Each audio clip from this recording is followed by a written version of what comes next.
All right, let's do it. This is tonight's Strikeman dry fire laser practice. Just real quick, for those who don't know what that is, Strikeman's a company that puts out laser cartridges that go into your pistol or your rifle. And it's similar to the size of a real cartridge or bullet. People like to call them bullets. Instead of shooting a projectile or a bullet, it shoots a laser. And they give you a target and a phone app and a little tripod phone stand.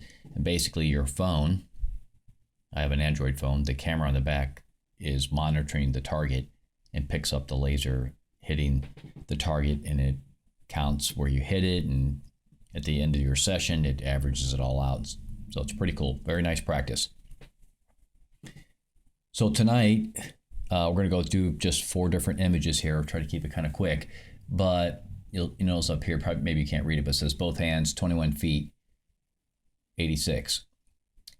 So that means I use both hands on this target from 21 feet or 7 yards, and my average score was 8.6. Obviously 10, if you don't know, is like right here. This is if you're hitting 10s. Okay. Now I was taking my time. I wasn't trying to hit a lot of shots. It's a 10-minute session. This session lasts 10 minutes. Tonight practice a total of 40 minutes. And we'll go through the other 10-minute sessions here in a bit. But this was both hands, 21 feet. I was practicing trigger control, what to do with that left hand. I'm still not 100% confident about where I'm placing that left hand. And I'll know more once I get it to the range and discharge some live ammo. I'll be working on that grip.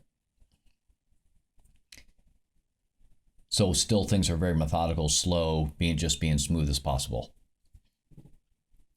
Average 8.6 from 21 feet, just okay. Nothing great, nothing to write home about, but a decent little 10-minute session here.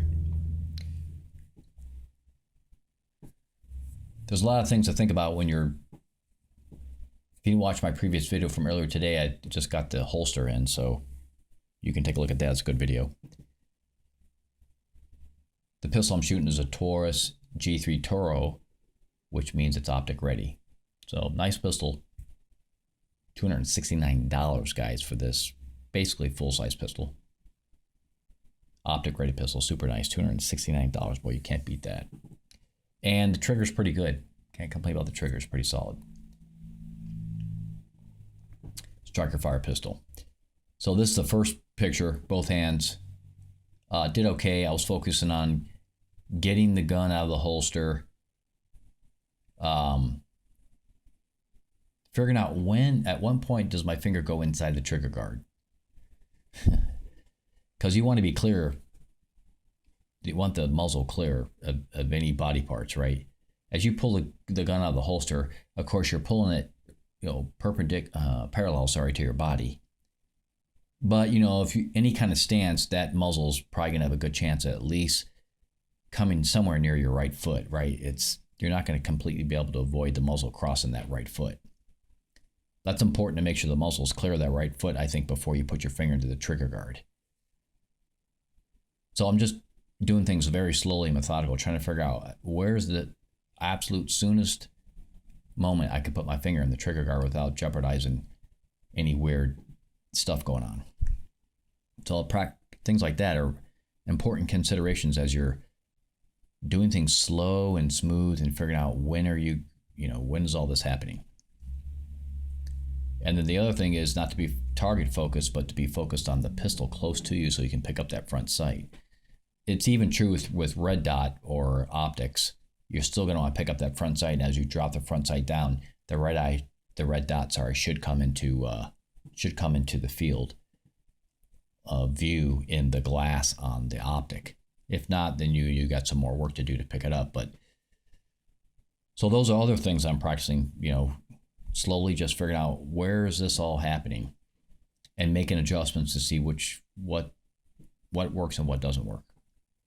So it's not just about, tacking at the target. It's about all these other things that are going on, doing it safely, but as quick as possible. So in the beginning, everything is slow and smooth so that you can get quick later. So that's that. The next target here. Okay, we'll come back to that one. This is the next one that I did. This was left hand. Left hand only. Okay, looking through the sights. Still iron sights here. So yes, left hand only, looking just through this. I mean, looking through the sights, left hand only. Obviously, this is 10. And I had an average of 6.8 was my average strike on the target. So nothing too great, but most of my shots were on target. I think every single shot landed on the target. Nothing missed the target as far as the paper. You can see a light switch over here. It's a pretty small target. So from 21 feet, this is not a very big target. But 6.8, yeah, not too great, but my left hand is my offhand. So just going to keep working on it, keep improving. Did get some 10s in here. But I can tell the initial trigger pull and the release of the trigger is still a problem. The gun's still moving around a little bit. Trying to get the hand, the grip solid and only working the finger and not squeezing the whole gun while you're pulling the trigger, right? Because if you're holding the gun by the butt of the gun, and then you go to pull the trigger and you're squeezing the gun more, well, that's going to move. So all these little things that come into play about what you think you're doing and what's really happening. The laser reveals all that. You'll see the laser moving around. It's whipping around a little bit.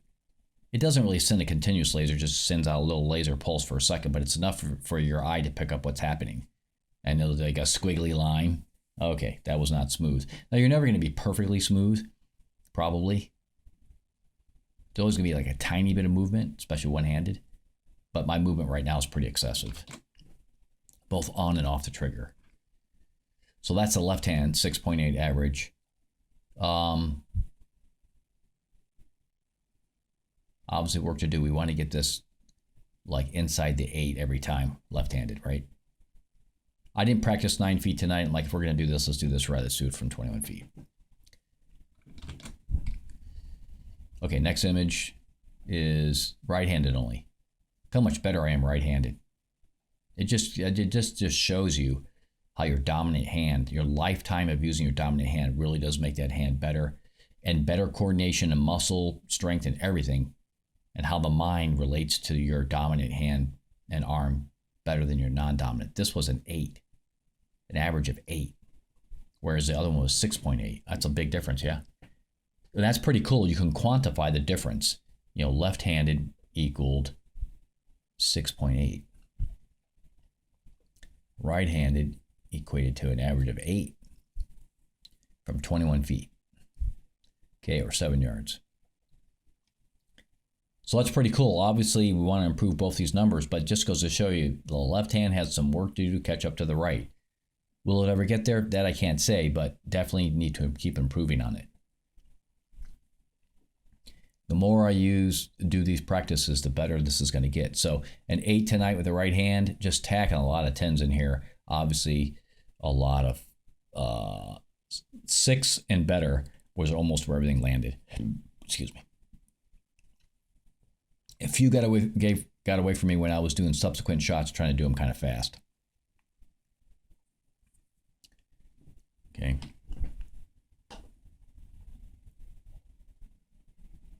So we did both hands. We did left hand, then I did the right hand, and now we're going to look at shooting from the hip. This was the last session. So each of those sessions is 10 minutes. This is the last 10-minute session. So total 40 minutes of practice. So that's good. 40 minutes is a nice, good practice session. I'm putting in the work. Love it. This is all strictly shooting from the hip or point shooting. Not looking through any sights. And I found myself many times, well, before I talk about this shooting from the hip, all the other ones where I was looking through the sights, I found myself many times being target oriented, and that's a big problem. You want to be initially gun oriented. And as you drop that front sight and line it up with the rear sight, even with a red dot, you still want to be gun oriented, your sight oriented, close to you. And then as it drops, you'll automatically pick up the target, right?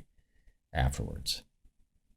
And Jerry Metrolich talks about this. You don't want to be target fixated because then you got to bring your sight back to the gun. You want to start at the gun and work your way out. So you get your sights lined up first. Obviously shooting from the hip this last session, that's not an issue. You're not looking through the sights, but you still have to this obviously by far is the hardest type of shooting. You're just pointing the weapon from your hip area, right-handed. I didn't practice shooting from the hip left-handed. I probably won't. Maybe I should, but I didn't. That'd be a fifth thing to add. But for right now, I'm just going to shoot from the hip right-handed. This average was 6. It's an average of 6 from 21 feet. So, shooting from the hip, the average was almost as good as shooting with my left hand. But that's not entirely true because there were shots, like I said last time, there were shots off target up here. Some hit the ceiling, some I actually hit the phone. The laser hit the phone instead of hitting the target. Because the phone's in front of the target, like down here. It's like pretty much in front of the target.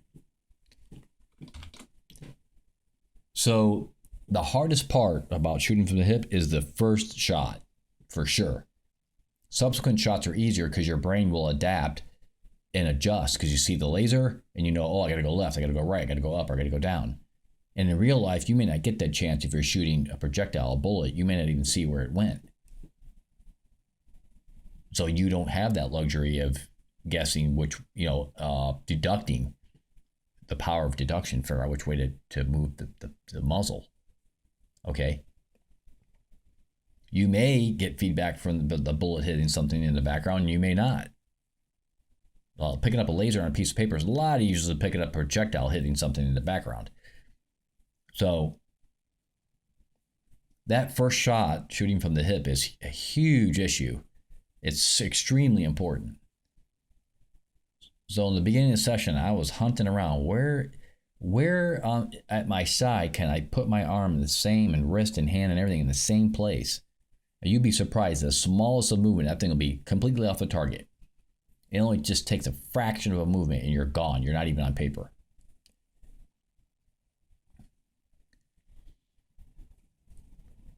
After a while, about 6 or 7 minutes into the session, a few times I was able to pull from the holster, get my arm like in a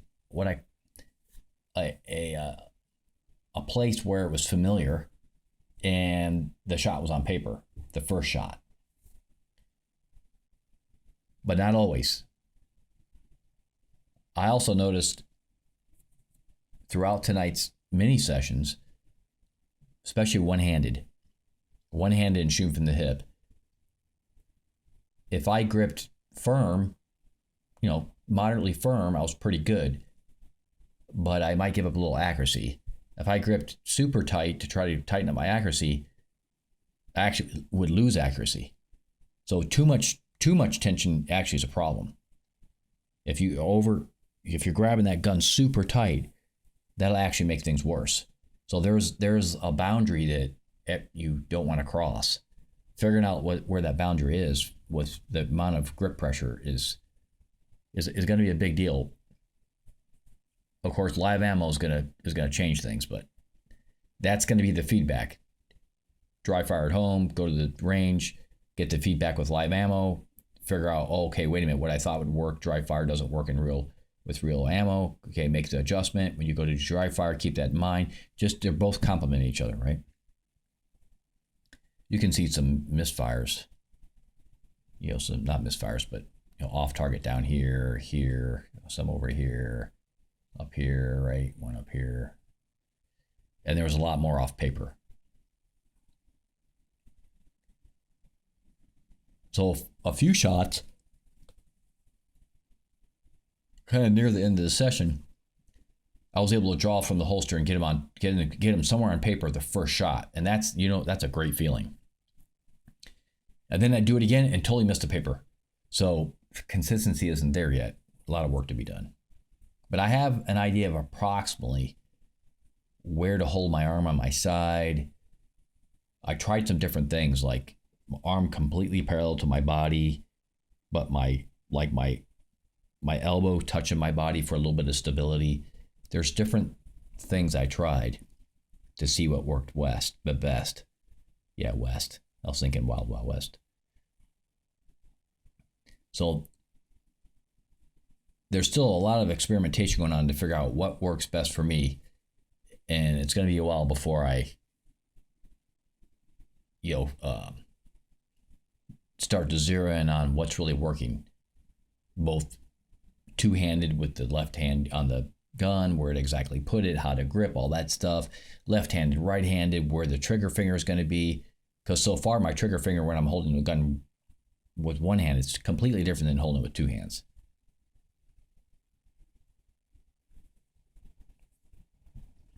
Okay, that's it. Had a good session. 40 minutes was a nice workout. Yeah, my forearms and my hands, they feel it. And that's a good thing. So strengthening up my forearm and my hands, just dry firing is pretty cool. All right, talk to you all real soon again next time.